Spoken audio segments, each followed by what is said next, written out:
Long ago, in a vast animal kingdom called Zaruba, all creatures lived together under the rule of the mighty lion king Baraku.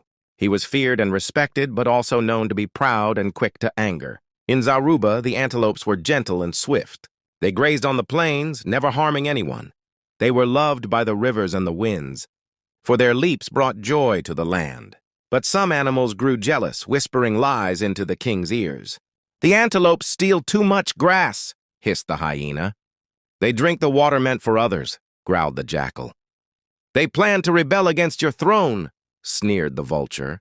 Blinded by anger and pride, King Baraku believed them. Without trial or counsel, he ordered his warriors, leopards, hyenas, and wolves to hunt down the antelopes. The massacre was swift and cruel. The plains that once echoed with the sound of hooves became silent. Blood stained the grass, and only a few young antelopes managed to flee into the forests. But Zaruba began to change.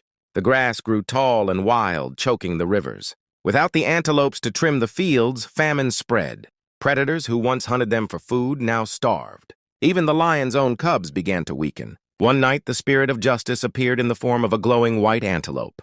It stood before King Baraku and spoke. "You have shed innocent blood.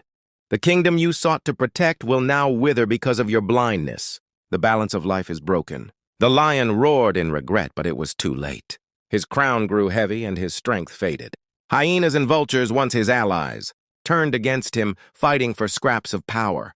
From the shadows of the forest, the few surviving antelopes returned, not with vengeance, but with sorrow.